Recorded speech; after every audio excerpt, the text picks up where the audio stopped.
to talk about classification, position victim, and spinal injury. That was my job. And I just want to give you some highlights about the chapters, to not become so crowded about information. I wanted to see, do you guys see this video? If it works.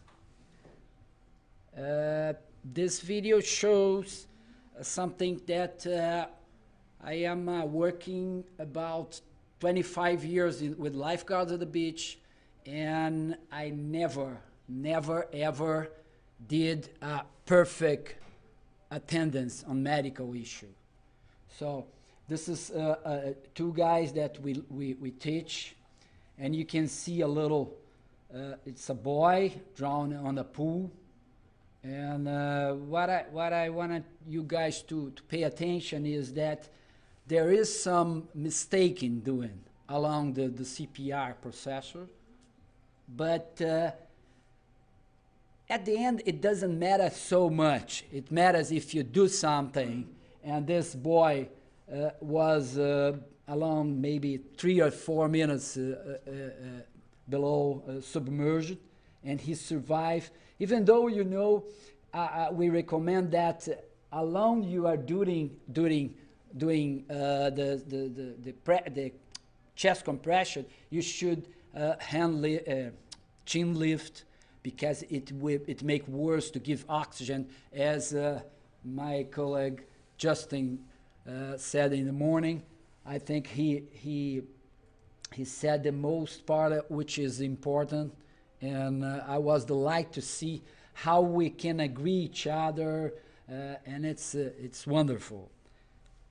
So what we're gonna see very quickly is something about drowning classification, spine injuries on drowning, and also position the victim on drowning. What I did was a little flow information to not become so boring. So why we need to define, code, and classify drowning?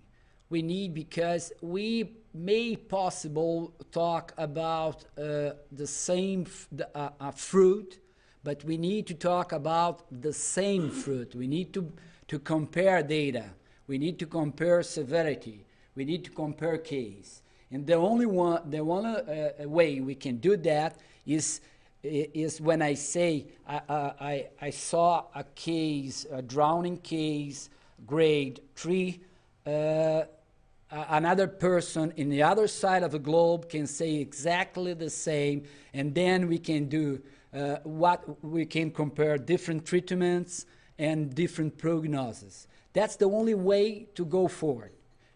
If otherwise we are talking about different fruits, and we were not able to compare our database. So I ask you, are you sure of what are we recording today? Because what I have hearing a lot is we are talking about drowning at hospitals, and drowning is not about hospital. Drowning is about pre-hospital. It's about lifeguards. It's about lay responders.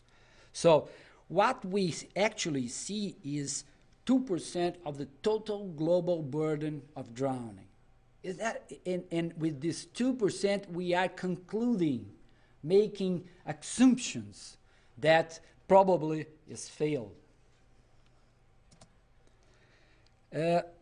We have the definition, which was a great step for all of us to know what to include and what to exclude. And although I need to have a little remarks, just know about that, because I think it can be a little small adjustment to fit better our definition. The ICD needs a little arrangement also.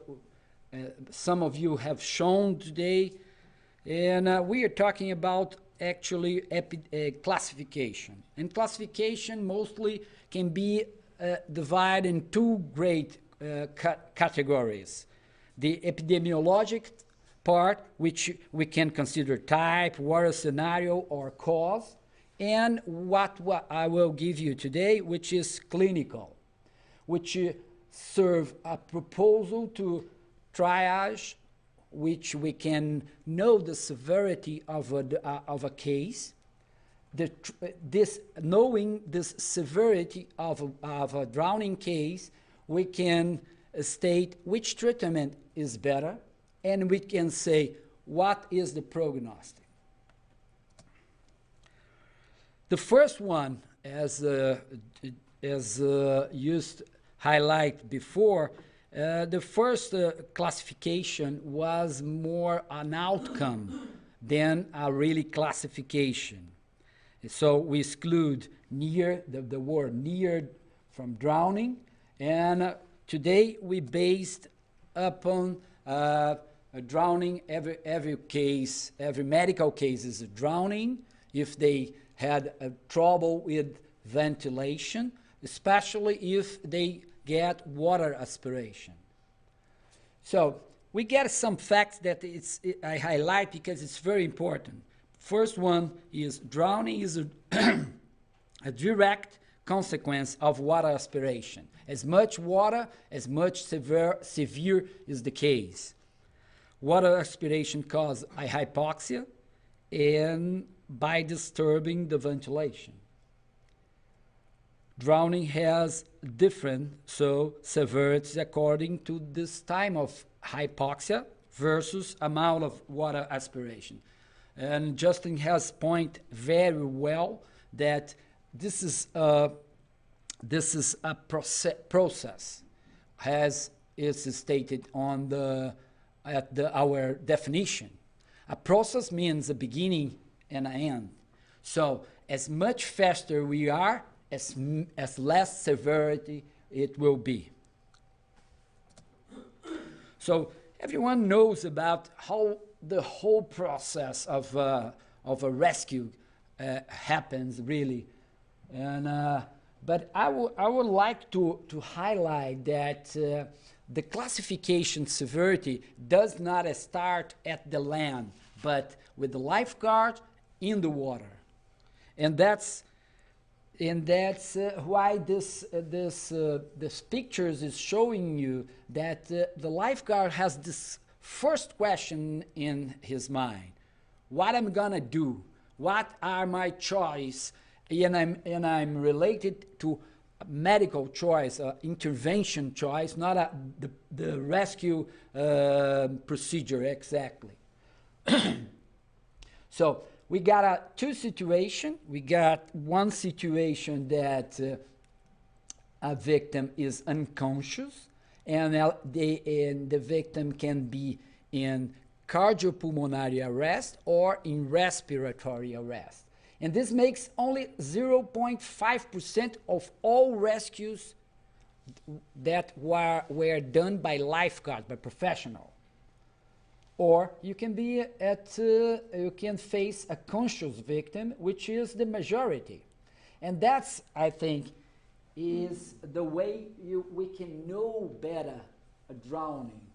And we are actually looking at this 0.5 until recently.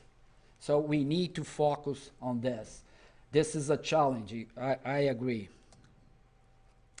So when the lifeguard face unconscious victim, why do he has to start in water basic life support or ventilation? Because they're so different when a victim is in respiratory arrest than in a cardiopulmonary arrest. The prognosis is totally different.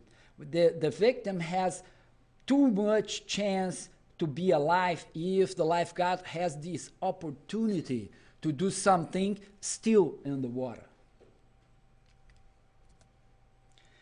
So, of course, the first rule is the safety of the lifeguard. So he will do something in the water if it's safe for him, if it's possible. So in a shallow water, they might need no equipment to do that. It's easy. Just stand up and do it, and check for respiration. If it's not, or if you are in doubt, you give 5 to 10 ventilations. In deep water, things are a little much difficult. You can imagine, for example, the situation of Maya that Justin showed us on the video in this morning.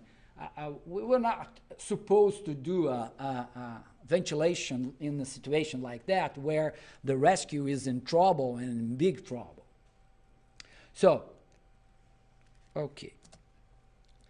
So let's add a little transportation technique, and we in Rio we used a lot the fire transportation, which you put the drowning person at the shoulder, and you go kicking their full stomach on your shoulder.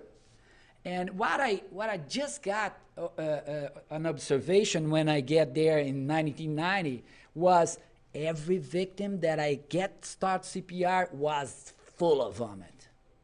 So I learned from my friends Australian that there is a very good way to transport the victim, which is in the most vertical position that will keep the vomit where it's supposed to be, and not at the lifeguard mouths.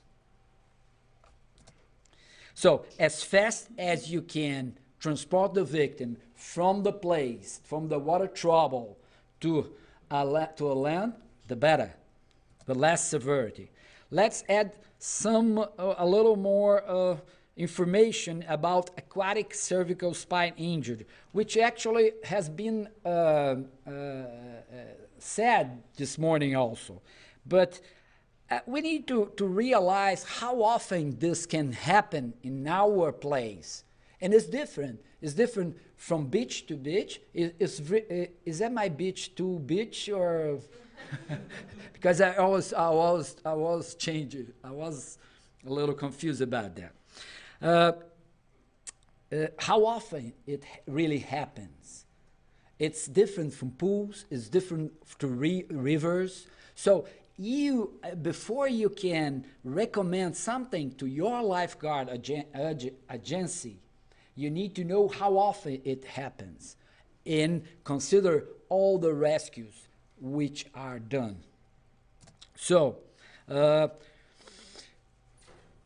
when you have an indication to do something about or to think about immobilizing the cervical spine injury, and why is that? So we clearly recommend the cervical spine immobilization when somebody witnesses and highly suspected that someone having a trauma, surfing, diving, or any bruise above the shoulder. There is a need to have some strong evidence that is a trauma. Or if you have a victim in trouble in shallow water, which is happened. I have attended some of those cases, both with cervical spine injury. So, for conscious victim, for thinking about cervical spine injury, we do no harm if you want to do the immobilization. But when you consider unconscious victim, if you do the immobilization before you try to deliver the most important drug, I say, oxygen, it will cause harm because you will forget about the oxygen and you concentrate on immobilization. And I would like to just to highlight what Justin said this morning about the oxygen. When we say oxygen, we say this oxygen. I mean, the 21% of oxygen which is available for all of us, not exactly the cylinder of oxygen. So this is important to keep in mind. So what we did was, how can we know about how often is a cervical spine injury in our place in Rio de Janeiro beaches? So what we came up after a big survey, which includes 46,000 ocean rescues, was that only 11 cases made up the final group, which means that the frequency of this happens in our place is only 0.009% of the case. So should I be concerned about cervical immobilization? I don't think so. So it's important that you consider for your environment. So this you will find in the Browning book, and that's a reason to buy it, isn't it? It's beautiful. So when you are supposed to do something, when you have only a strong evidence that that a trauma occurs, that's the main reason to immobilize and to think about immobilization. And this is some of activities that you might think about. For example, of course, there's a possibility that cardiac event can happen and someone is in the shallow water blackout, but you should consider in this circumstance that a cervical spine injury can happen also. So you have an algorithm that follows which, since the check-in water victim response until what you should do, etc., etc. Just to make a stand, 5 minutes, okay. That we have a lot of ways to immobilize with equipment, without equipment, yeah. But no one is exactly proven to be worth it. I mean, that's what we do, but we actually don't have medical evidence to prove it that it's the right way to do it. So the rescue towed the person to a dry place, and the victim is positioned in a position parallel to the water line instead of doing upside down. And when we used to do that in Rio 2, when we figure out that that's not a way to do it, it's something wrong. And when we put the victim upside down, you see the mouth is full of liquid, but the liquid is not from the lung, liquid is from the stomach.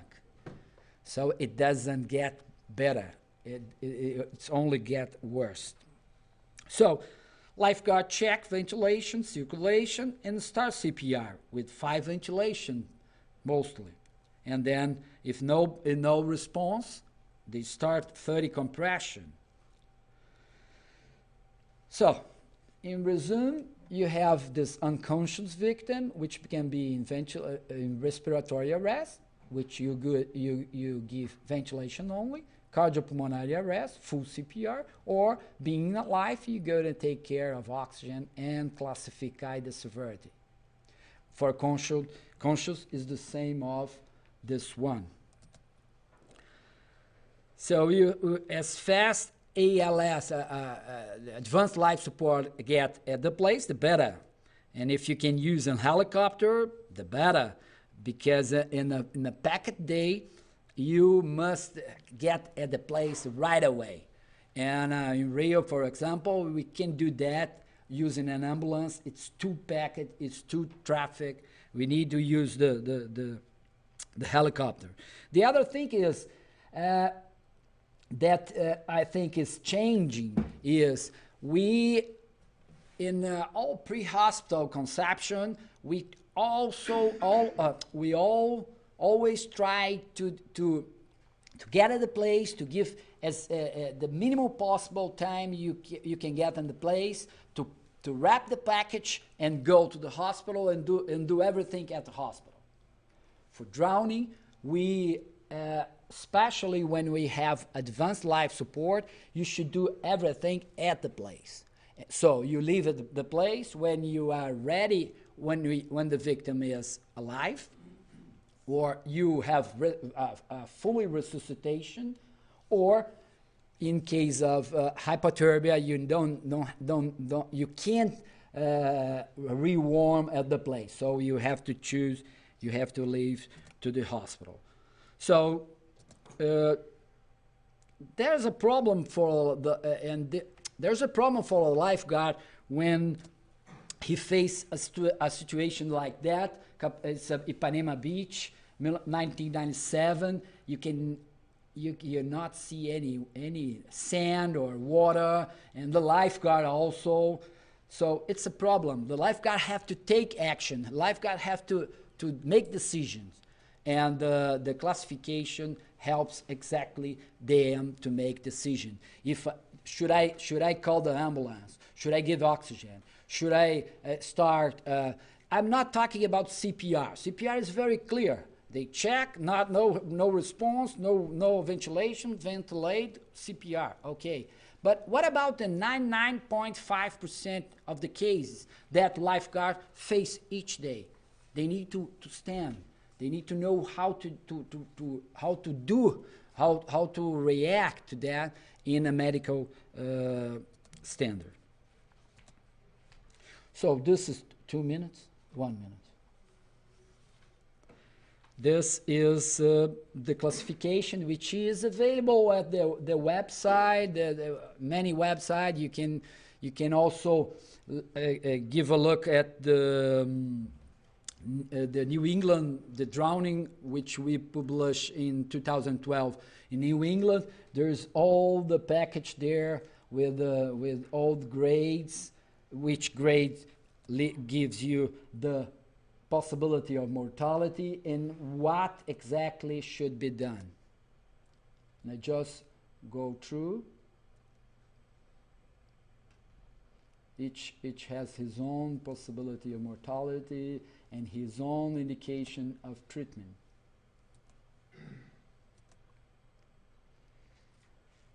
So this is only to highlight the 2% of we are actually seeing. And just to finish, what not to do on drowning. Do not wait to help drowning victim. Prevent it. Don't waste time to start ventilation and oxygen. Don't waste time on airway aspiration. Do not use gastric tube before assure a definitive airways. Do not use diuretic. Do not use antibiotics unless truly needed. Always prevented and rescue as early as possible. If unconscious, which is grade 5 and 6, start in water ventilation if possible. Always assure a clear airways to oxygenation. Rescue in grade 1, rest and release home. You can release from the beach, from the place. Grade 2 to 6 need a hospital. Grade 2 is oxygen in a hospital. Grade 3 and 4, high flow oxygen, mask, maybe orotracheal tube. You have to, is that an evaluation to do? Grade 5, just ventilation, usually in the water. And grade 6 is a full CPR procedure. So I think we're done.